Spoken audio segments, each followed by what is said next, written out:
Puji Tuhan. Shalom. Kurang semangat. Shalom. Satu kali lagi. Menuntut Tuhan jangan tanggung-tanggung. Kita minta berkat juga nggak apa-apa, dikasih tanggung-tanggung juga kan? Yes. Hasilnya seadanya. Di cabai rawit yang pedas nggak ada begitu. Shalom. Puji Tuhan. Minggu depan tanggal 26 ya, minggu terakhir di bulan Desember di tahun 2021 kita akan merayakan Natal minggu depan ya. Tadi rencana hari ini mau hias pohon Natal, tapi kan satu lain hal, pohon Natalnya ketinggalan, lampu-lampu dari bawah, jadi sudah minggu depan sebelum hari Minggu kita sudah bereskan ya. Haleluya. Nggak kerasa ya waktu jalan terus ya. Ngerasain Natal, udah Natal lagi. Baru ngerasain tahun baru. Sekarang udah mau tahun baru lagi. Waktu berjalan dengan begitu cepat. Karena itu kalau kita nggak manfaatkan waktu dengan sebaik-baiknya, hanya satu kata apa? Rugi. Nyesel. Ya, karena itu supaya tidak rugi dan tidak nyesel, mari kita gunakan waktu yang Tuhan berikan kepada kita, kita manfaatkan dengan sebaik-baiknya. Haleluya. Hari ini saya akan khotbah dengan judul apakah sama umat Kristen dengan murid Kristus? Ya, apakah sama? Kita ini umat Kristen. Orang yang beragama Kristen disebut orang Kristen. Kalau jumlahnya lebih dari satu, banyak disebut umat Kristen. Umat Kristen ada di Indonesia, ada di Asia, ada di seluruh dunia. Ya, tapi murid Kristus, apakah semua orang Kristen, umat Kristen adalah murid Kristus? Nah, ini dia jadi pertanyaan. Ya, kita mau baca dulu satu ayat.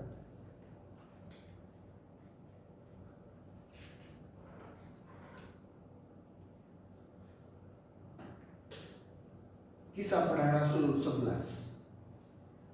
Kisah Para Rasul pasal yang ke-11.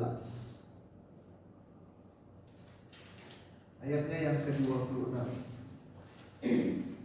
Jemaat CMC Cabai Rawit, saya ajarkan untuk selalu membawa Alkitab. Ya, bukan Alkitab tablet.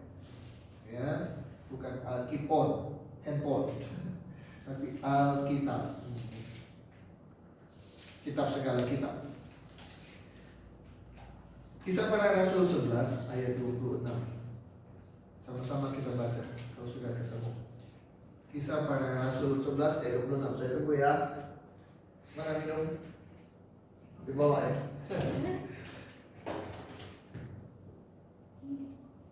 Ya, terima kasih. Ya, Kisah Para Rasul pasal 11 ayat 26. Sudah dapat ya? Kita baca bersama-sama. Lambat. Ya, bukan pelan, tapi lambat. Suaranya keras, tapi dengan lambat. 1, 2, 3. Mereka tinggal bersama-sama dengan jemaat itu 1 tahun lamanya, sambil mengajar banyak orang. Di Antiokhia lah murid-murid itu untuk pertama kalinya disebut Kristen. Munculnya kata Kristen adalah di Antiokhia, di Kisah Para Rasul. Artinya di zaman Yesus lahir, melayani,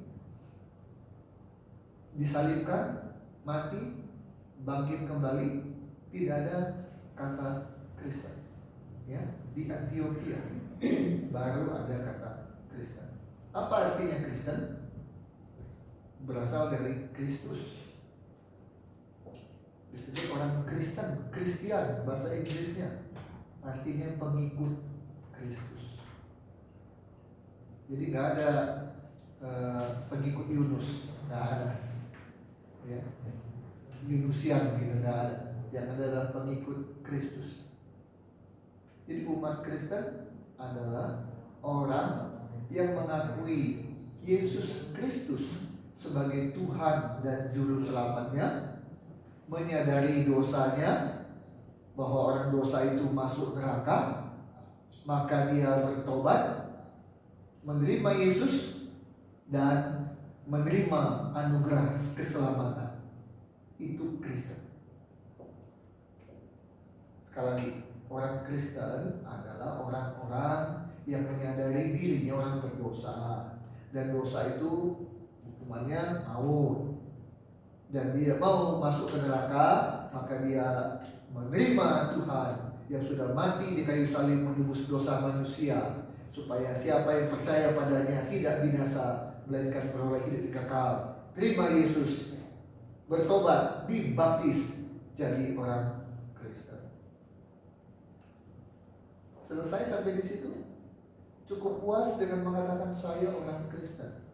Saya terima Yesus Juru Selamat saya diberikan anugerah keselamatan. Itu bukan karena hebatnya saya, itu bukan karena uang saya, tapi itu semata-mata karena kemurahan dan anugerah Tuhan. Pokoknya saya sekarang sudah selamat. Cukup hanya puas dengan begitu saja? Ada berapa orang, kelompok orang, cukup banyak mungkin, yang puas hanya sampai di situ. Oi, aku udah selamat, puji Tuhan. Tapi selesai, berhenti hanya sampai di situ. Itu umat Kristen. Dan sayangnya, sebagai umat Kristen, orang juga tahu dia Kristen. Orang tahu dia suka ke gereja. Orang tahu namanya, itu nama Kristen. Paulus, Yunus, Petrus, Daniel. Udah orang tahu dia Kristen. Dia tahu, orang tahu ketika dia hari Minggu bawa Alkitab, itu Kristen. Orang tahu dia Kristen karena dia pakai salib. Tahu Kristen, hanya tahu Kristen, tapi orang tidak lihat kehidupan Kristen ada dalam hidupnya. Karena dia hanya orang Kristen. Itu berhenti hanya terima Yesus sebagai Tuhan Juru Selamat, dibaptis, jadi orang Kristen. Dia minggu ke gereja, cuma itu. Itu orang Kristen. Tapi yang Tuhan mau adalah, mari buka Matius 28. Matius 28.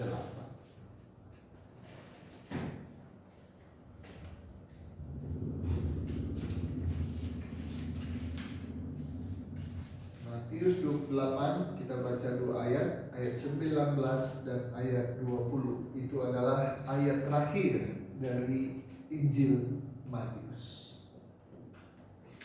Matius 28 ayat 19 dan 20. Mari kita baca bersama-sama. 1, 2, 3. Karena itu, pergilah, jadikanlah semua bangsa muridku, dan baptislah mereka dalam nama Bapa dan Anak dan Roh Kudus. Koma, stop dulu. Koma, itu enggak titik ya. Itu enggak berhenti, itu enggak stop. Jadi enggak tadi seperti saya katakan, orang Kristen adalah orang yang mengakui dia orang berdosa, dosa itu maut, supaya enggak masuk neraka. Aku butuh keselamatan yang hanya ada pada Yesus, Tuhan satu-satunya, Juru Selamat manusia satu-satunya. Aku terima dia dan dibaptis. Itu Kristen. Tapi ayat 20, 1, 2, 3. Dan ajarlah mereka melakukan segala sesuatu yang telah diperintahkan kepadamu, dan ketahuilah aku menyertai kamu senantiasa sampai kepada akhir zaman. Amin. Amin. Di ayat 19 ada kata jadikan semua bangsa apa? Murid. Tadi di Kisah Para Rasul pertama kali murid-murid disebut orang Kristen. Ya, tadi Kisah Para Rasul 11 ayat 26.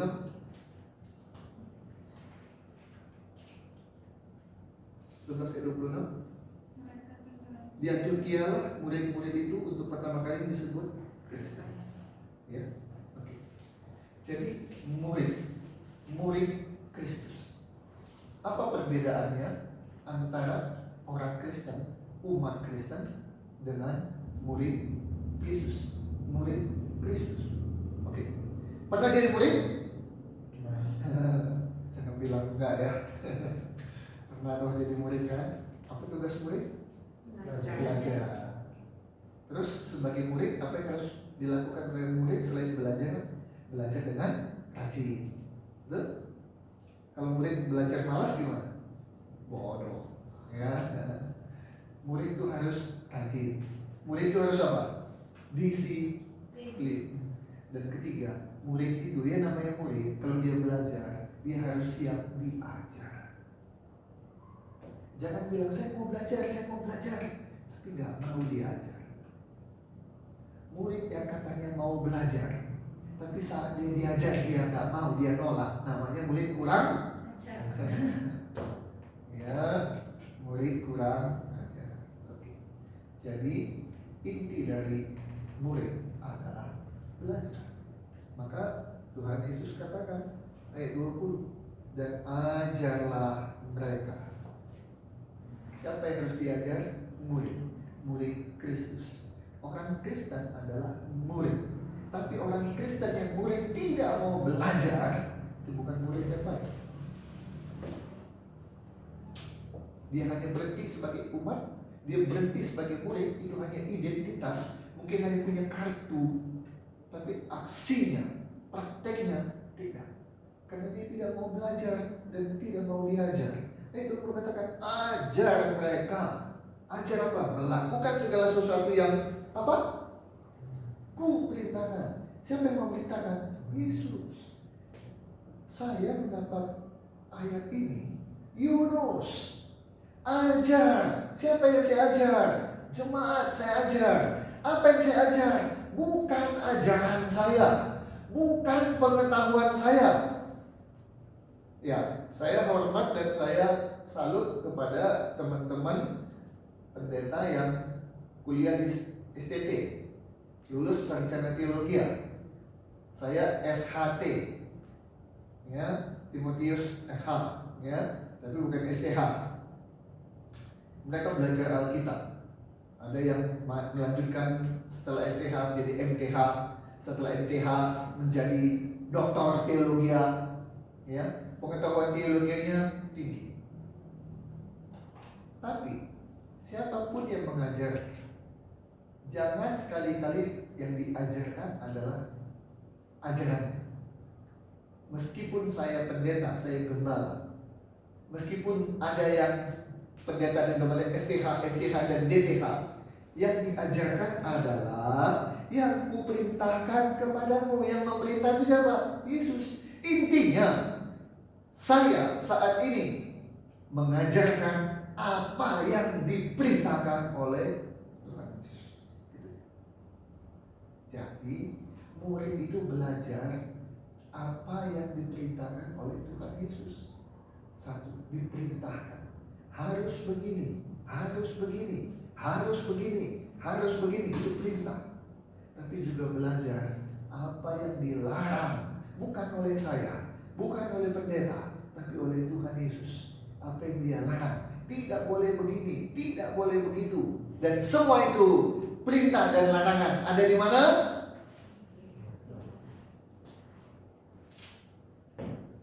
Jadi saya mendefinisikan murid Kristus adalah orang Kristen.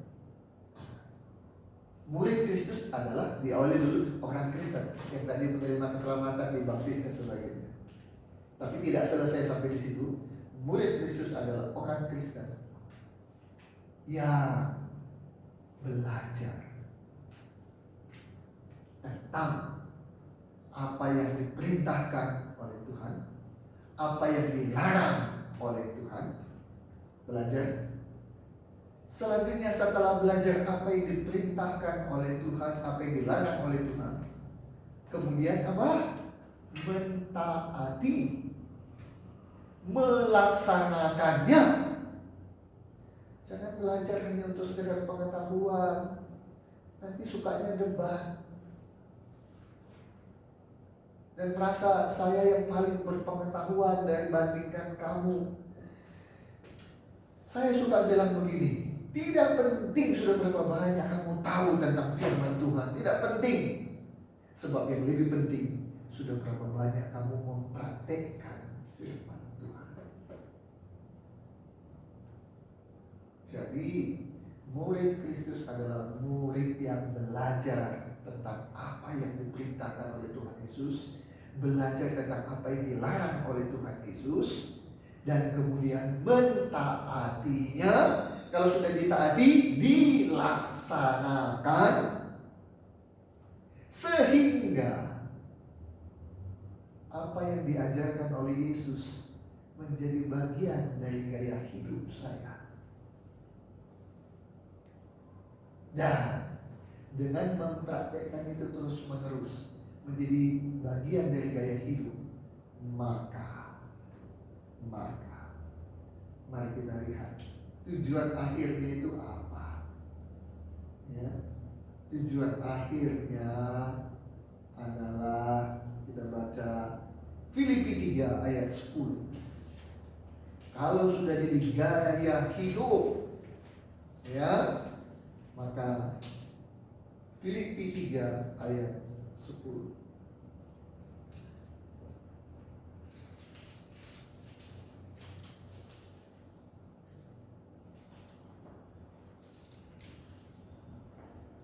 Oke, dapat? Sama-sama baca. 1, 2, 3. Yang ku kehendaki ialah mengenal Dia dan kuasa kebangkitannya dan persekutuan di dalam penderitaannya, di mana aku menjadi serupa dengan Dia.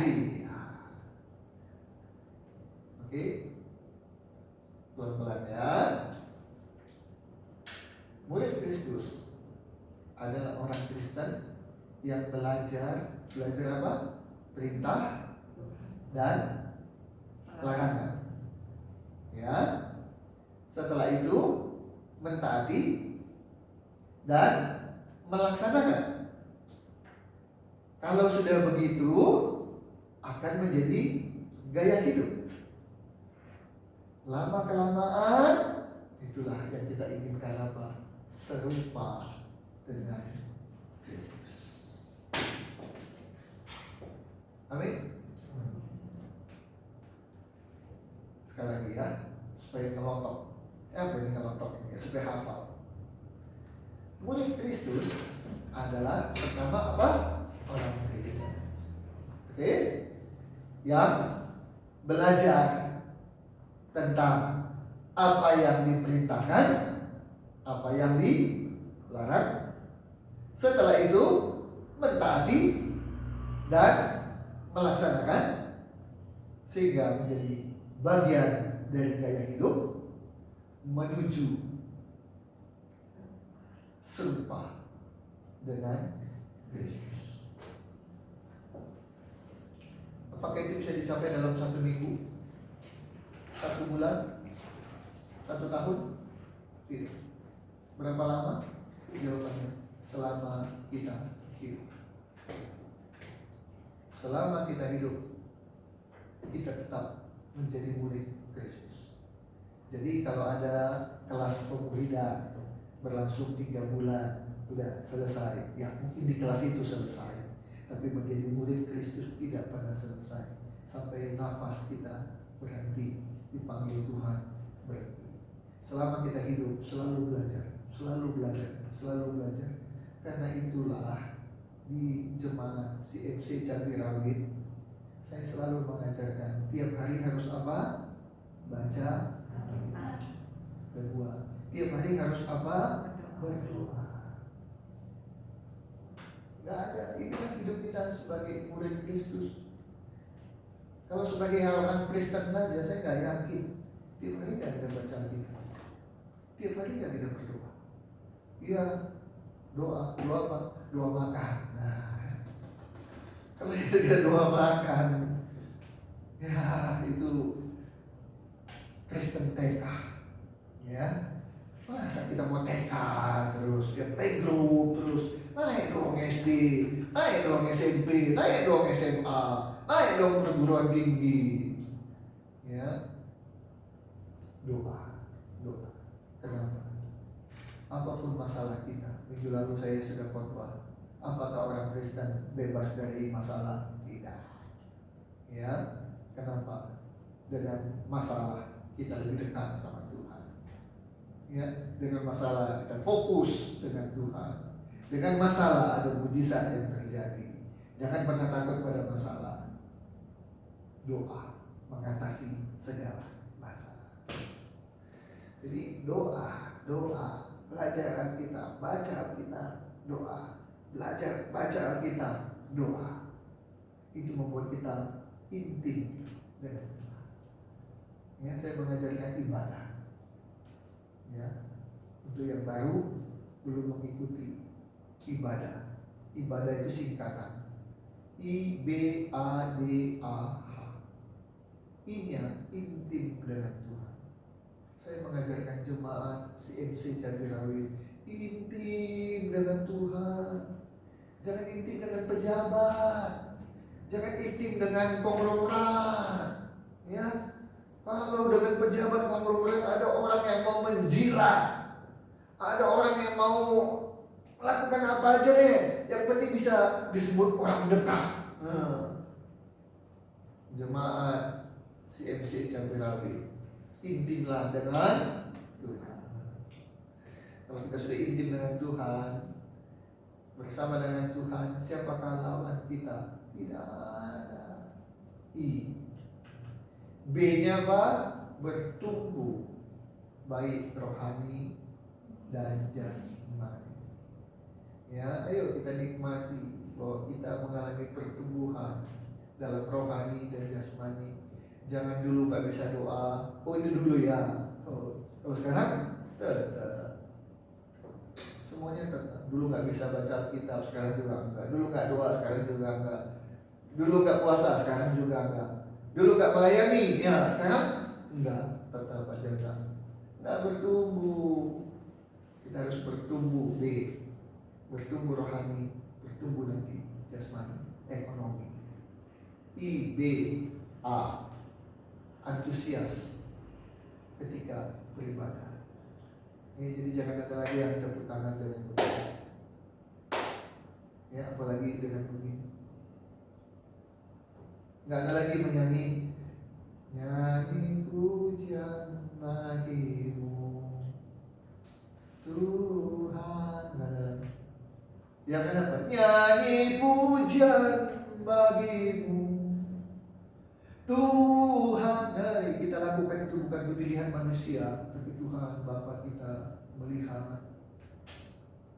Mata, aku senang, aku suka dengan jemaat CMC Cabai ketika dia menyanyi dengan sungguh-sungguh, menyanyi dengan hati. Tapi juga jangan hanya menyanyi dalam hati, berarti nyanyi dalam hati, alias tidak bersuara, tidak.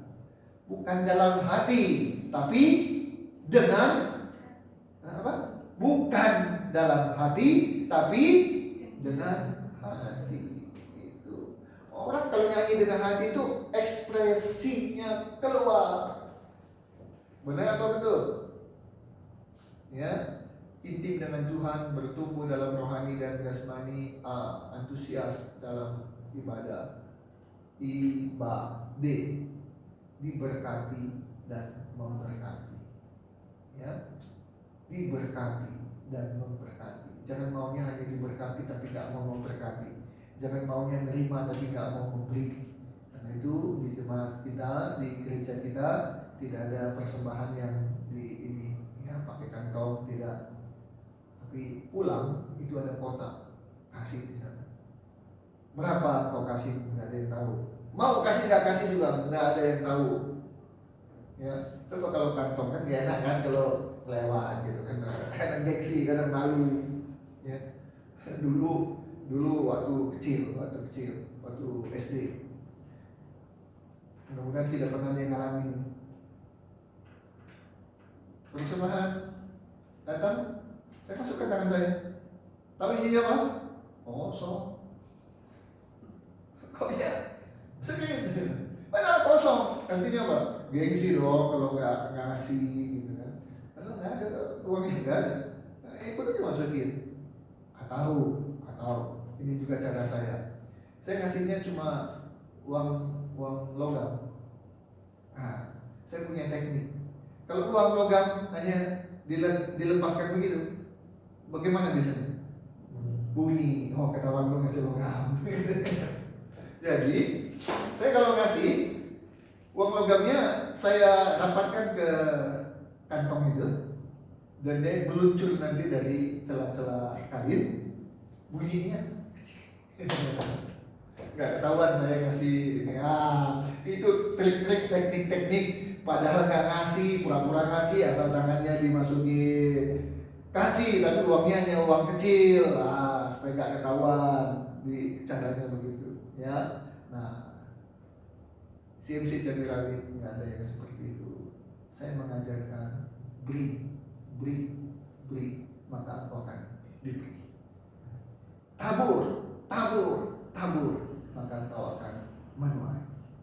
Tapi juga nggak kayak cara yang sebelah sana, ya 10 kali lipat, ya kasih 1 juta, nanti 10 juta, oke? Mana? Kasih sini sedekah gitu ya. Nah itu lah. Pokoknya kita mengerti, dan bagaimana kita bisa mengerti? Nggak cukup hanya saya 1 kali khotbah, tapi ketika kita belajar sebagai murid membaca Alkitab, maka Anda bisa lebih tahu, lebih paham dibandingkan apa yang saya ajarkan. Karena saya mengajarkan mungkin 1-2 kali, jemaat bisa baca berkali-kali, sehingga bisa bilang aku taat memberi bukan karena pendeta khotbah, bukan karena gembala khotbah, tapi aku paham lewat khotbah dan juga lewat baca Alkitab, aku paham memberi.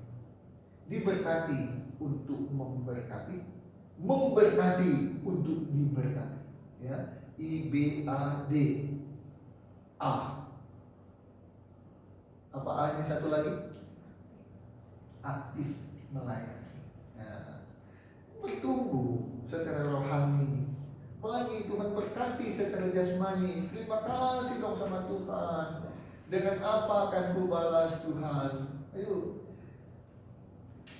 Hanya ini Tuhan persembahanku, segenap hidupku, jiwa dan ragaku. Tuh, jiwa dan raganya mau dikasih. Masa harta nggak dikasih? Padahal harta itu kita akui adalah berkat dari Tuhan. Ayo, melayani, aktif melayani dalam bidang apa saja pun. Ada banyak yang kita bisa lakukan dalam pelayanan.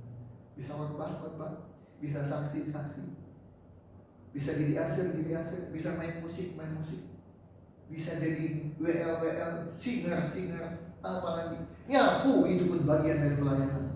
Amin. Ya, aktif melayani. IBADAH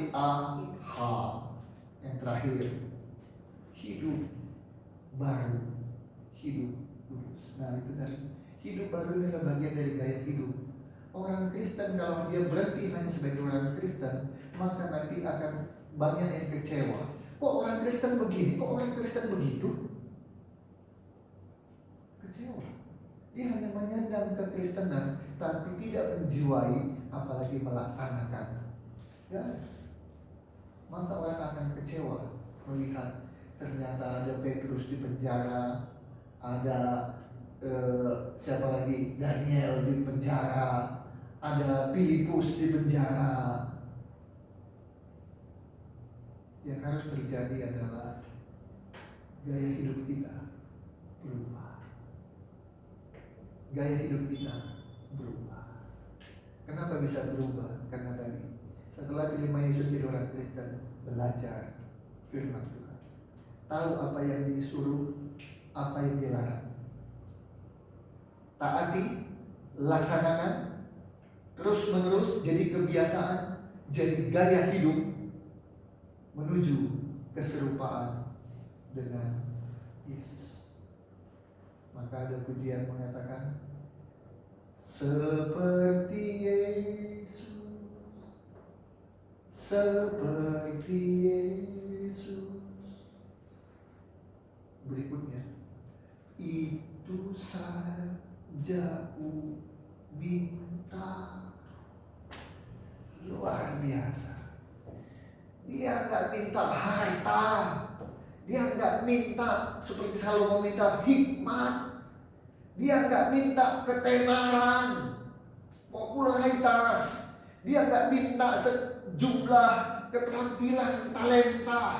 Tapi lagu ini mengatakan seperti Yesus, seperti Yesus.